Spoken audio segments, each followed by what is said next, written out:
नमस्कार। तुला राशि के लिए एक नया अध्याय, नया विषय और अच्छी अपॉर्चुनिटी के साथ साथ आपको बहुत पॉजिटिव न्यूज देने के लिए हम यहाँ पर उपस्थित हुए हैं। तुला राशि के जो जातक हैं ये बड़े सुलझे हुए और व्यवहारिक, ज्ञानी, बुद्धिमान तथा अपने बिहेवियर पैटर्न से दूसरों को अट्रैक्ट कर लेते हैं। लेकिन उसमें सबसे बड़ी बात क्या है, किसका रोल है? आपकी राशि का जो स्वामी है शुक्र, वो आपको कुंडली के अनुसार पॉजिटिव और नेगेटिव इफेक्ट देता है। लेकिन सकारात्मक भाव की बात करेंगे तुला राशि पर इसी महीने और ठीक इसी 18 तारीख को 11:कुछ पर शुक्र का प्रवेश आपकी मूल त्रिकोण राशि तुला राशि पर होने वाला है।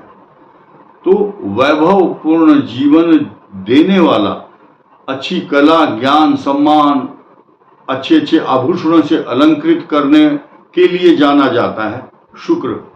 और ये जो पोजीशन बन रही है ये तुला राशि के लिए बहुत सकारात्मक होगी। अब तुला राशि के जो भी जातक हैं उनके लिए सबसे अच्छी अपॉर्चुनिटी इसलिए क्योंकि आपकी ज्ञान, बुद्धि, विवेक, एजुकेशन, संतान तथा गूढ़ विद्याओं को रहस्य जानने का जो स्थान है वो पंचम भाव है। आपकी बुद्धि एकदम सही डायरेक्शन में काम कर रही है, लेकिन अब सूर्य की दृष्टि भी पंचम भाव पर चल रही थी, पंचम भाव पर चल रही थी। अब सूर्य का जो संक्रमण और संचरण है वो 12 भाव में होगा तुला राशि के। सबसे बड़ी बात यह है कि जिनकी कुंडली में शुक्र बहुत बलवान है, मजबूत है, अस्त और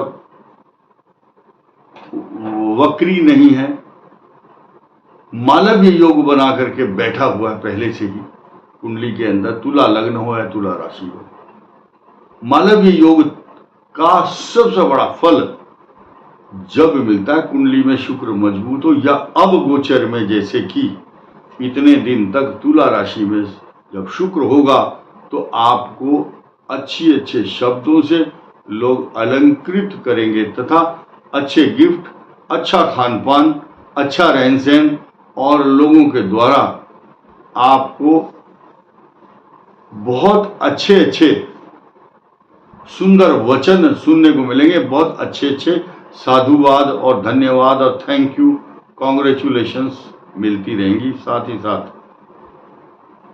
आपको अद्वितीय छवि, अद्वितीय छटा, आपकी डायनेमिक पर्सनैलिटी तो होगी ही, साथ ही साथ आपके इन दिनों बहुत सारे काम बनेंगे।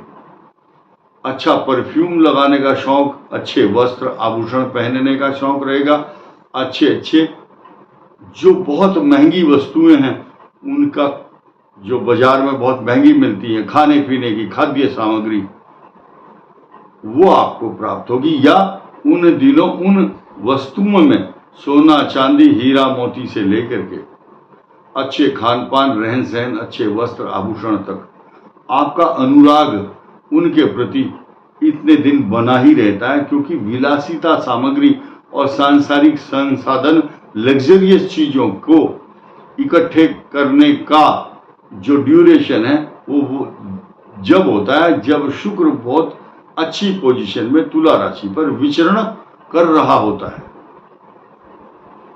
चलिए आगे बताता हूं। जो सूर्य का इंपैक्ट है, सूर्य का जो प्रभाव है 12th हाउस में, कुछ लोगों की कुंडली में पहले से ही रहा होगा, लेकिन अब ताजी ताजी बात कर लेते हैं। जब सूर्य 12 भाव में आता है तो जो कमा रहे हैं रिसोर्सेज ऑफ इनकम के साथ साथ अब इस महीने कमाओ और अगले महीने गमाओ, खर्च करो, क्योंकि आपकी यात्राएं अब होने वाली हैं।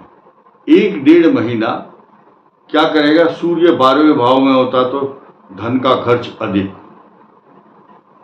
रॉन्ग इन्वेस्टमेंट, सुन के बहुत लोगों को बुरा भी लगता है, लेकिन कुछ जो अच्छे पढ़े लिखे पॉजिटिव सकारात्मक सोच के लोग हैं वो बोलते हैं अच्छा हो गया, आपने सावधान कर दिया। अब मैं बात करूंगा कि जब द्वादश भाव में सूर्य होता है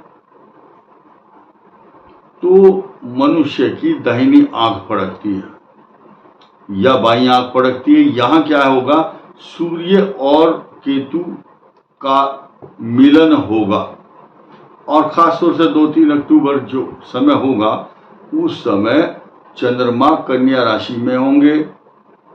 चतुर्ग्रही योग, 4 ग्रहों का योग एक साथ होगा तुला राशि के 12th हाउस पर। तो ये 12वां भाव अच्छा नहीं कहा जाता, वहां सिर्फ एक ग्रह ठीक काम कर रहा है, वो है बुधादित्य योग के साथ बुध। आपके भाग्य स्थान का स्वामी है। आपकी यात्राएं अगर होंगी तो आधी यात्रा कष्टकारक होगी, आधी सकारात्मक भी होगी। अब एक नया समीकरण सुनिए। शत्रुओं का पराभव, शत्रुओं का विनाश। शत्रु आपके खिलाफ षड्यंत्र और प्रपंच और हानि पहुंचाने की कोशिश करेगा तो उसका विनाश होगा, क्योंकि छठे भाव का स्वामी अष्टम में है, यानी कि शत्रु मृत्यु स्थान में चला गया। आपके शत्रु अष्टम, छठे का अष्टम में चला गया। आपको रोगों से लड़ने की शक्ति प्रदान करने वाला जो राहु है, राहु त्रिकटे एकादशे राहु सर्वारिष्ट निवारणम।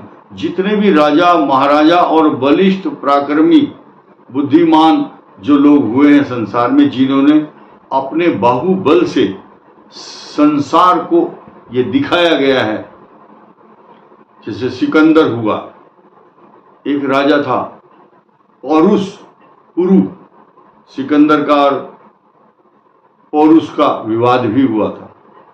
तो ऐसे ऐसे पराक्रमी राजा अर्जुन, भीम, और जिनके जो बाहुबली होते हैं, बहुत बलशाली होते हैं, उनके तीसरे स्थान में या छठे स्थान में या एकादश भाव में रावण का पुत्र इंद्र, उसका राहु सबसे बलवान था। जब राहु मायावी ग्रह बलवान होता है तो अपनी मायावी शक्ति से उस इंडिविजुअल को, जिसकी कुंडली में तीसरे, छठे और 11वें भाव में बैठा है, उतने दिन उसके स्वास्थ्य को रक्षित, संरक्षित और सुरक्षित रखता है। तुला राशि इस समय राहु के इस सकारात्मक बिहेवियर के कारण मजबूत है। आपको आपका चतुर्थ भाव सुख का कारक, माता मित्र, मकान सवारी, पशु, प्रॉपर्टी, पैसा, जायदाद तथा घरेलू शांति का वातावरण शनि ही बनाता है। और पिछले भले ही 2-3 सालों में जो ढैया 7.5 तुला लगन तुला राशि को रही है, उससे निजात पा चुके हैं। अब वो त्रास आपको झेलने को नहीं मिलेगा। ये बात अलग है कि जिन तुला राशि वालों की पाप ग्रह या कुंडली के अंदर साइड इफेक्ट देने वाला ग्रह है, उसको अच्छा फल नहीं मिल रहा है, तो वो फिर लिखता है, बोले नहीं ये तो हमारे बात हमारे ऊपर तो लागू नहीं हो रही है, हमारे परिवार में नहीं हो रही है, तो इसके लिए हम जिम्मेदार नहीं है। ग्रह जो है ना, आपकी कुंडली के गोचर से अगर ठीक मेल खाते हैं तब आपको पूरा लाभ मिलता है। इस वीडियो में इतना ही। धन्यवाद। नमस्कार।